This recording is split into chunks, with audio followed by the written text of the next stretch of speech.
Carfagno. I'm a chef from New York City, and today we'll be making plain potato salad. We're going to take our potatoes, we're going to slice them in half, and then do 1-inch slices from there. Keep them all uniform as possible because when they cook, they'll cook at all different times. So we'll get 1-inch slices going, and you want to make sure to keep always salt. Taste your water, make sure it's salty. It's got to taste like the sea because you don't put enough salt. This is pretty much your only chance to season the potatoes. We're going to bring it over to the stove and put them on a medium-high flame. Bring them up to a boil. Once the potatoes come to a boil, you don't want to turn them down to a simmer. While your potatoes are simmering, you're going to want to get the dressing for this potato salad ready. We're going to start off with 3/4 of a cup of mayonnaise. Get that in the bowl first.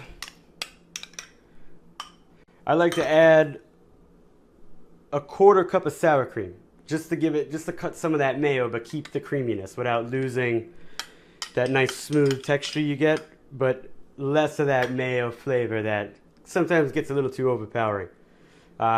3 tablespoons of white wine vinegar, or any white distilled vinegar would work in this case, or any vinegar you prefer. We're going to mix those together so it becomes a nice smooth, loose mayonnaise type dressing. Now over here I have 3/4 cup chopped onion and chopped celery. Chop them as small as you can. Sometimes too big will give it too much of a crunch, and we're looking for a smooth, rich texture. So we're going to add that right in. Mix those up.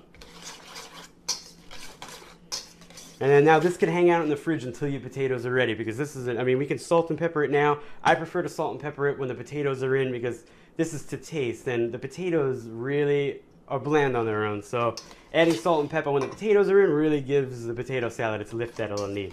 So we're going to strain our potatoes now, and then we'll add them in. Once your potatoes are fork tender, what that means is basically take a knife or fork, whatever you got laying around. Be very careful. Take one out of the pot and stab it.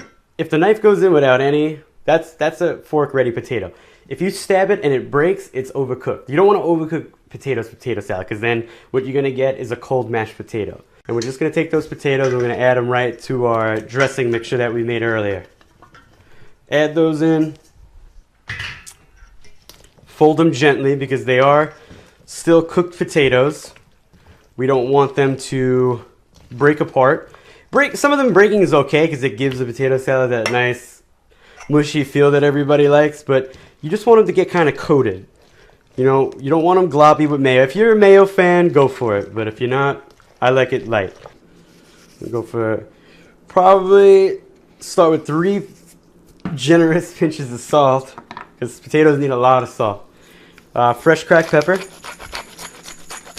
and a lot of pepper. Pepper heavy is good for potato salads, especially mayo based. Give that a nice twirl. Well, there you have it, plain potato salad. Thanks for watching.